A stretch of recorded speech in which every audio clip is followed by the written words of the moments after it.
তুমি আজ থেকে আদালতে আর কখনো মিথ্যে সাক্ষী দেবে না। তুমি প্রতিজ্ঞা করো তুমি আজ থেকে আর কোনোদিনও মিথ্যে সাক্ষী দেবে না। এই সিঁদুরের মাথায় হাত দিয়ে আমি দিব্যি করে বলছি, আর কোনোদিন আদালতে মিথ্যে সাক্ষী দেওয়ার কাজ আমি করবো না। আর কোনোদিন মিথ্যে সাক্ষী দেব না।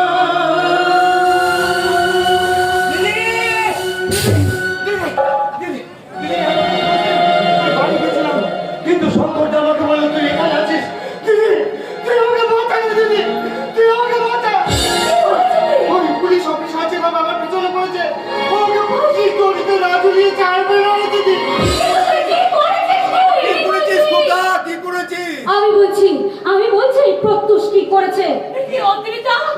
তুমি এখানে কি করছো? হ্যাঁ দিদি, এই প্রত্যুষের জন্য সকালে 143 জন মারা গেছে।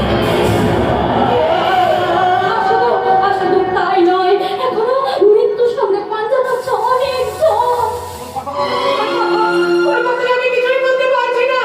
তুই পাগলের মতো বলবার কিভাবে চলেছিস বল? পাগলের মতো নয় রে, পাগলের মতো নয়। এই সব কিছু সাক্ষী আমি, আর সব কিছু তো আমাকে নিয়ে হয়েছে। তুমি যা জানো সব বলো আমায়। শোনো দিদি, শোনো, কিছুদিন আগে ওই মহাবীর পালবার হাত মুখ বেঁধে তার ডেরাই করে নিয়ে যায়। সেখানে আমার দাদাকে ফোন করে বলে যে তার সমস্ত অস্ত্র ভর্তি লড়ি ছেড়ে দিতে, না হলে ওরা আমাকে। হ্যাঁ দিদি, ওই জন্যই তো আমার দাদা বাধ্য হয়ে ওই লড়িগুলোকে ছেড়ে দেয়। এই প্রত্যুষ ওই লড়িগুলোকে নিয়ে যায় শিলিগুড়িতে।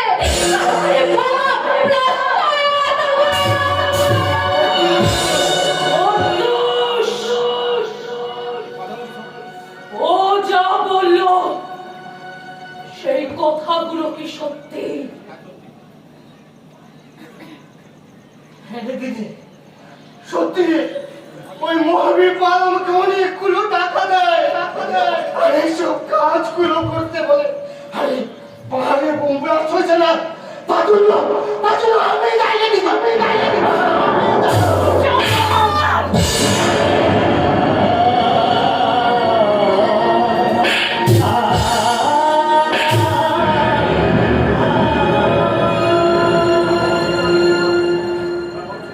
সিঁদুর, এবার তুমি বলো আমি ওখানে কি করবো?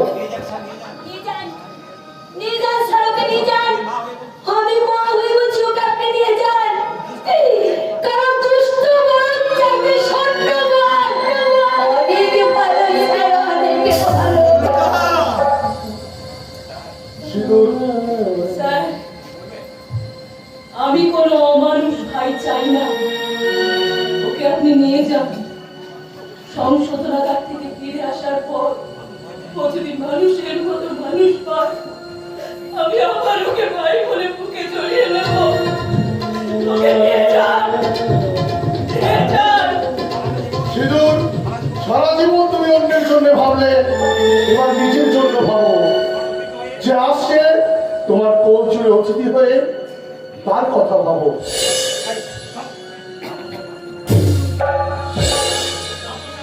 ভাববো স্যার, আমি এখন থেকে নিজের কথাই ভাববো। মা, বাবা, দিদি, বোন আমার, আমি যেমন তোমাদের আদর্শ মেয়ে হওয়ার চেষ্টা করেছি সারা জীবন, তোমরা আশীর্বাদ করো আমি যেন তেমন আদর্শ মা হয়ে উঠতে পারি। দিদি, হ্যাঁ দেবো।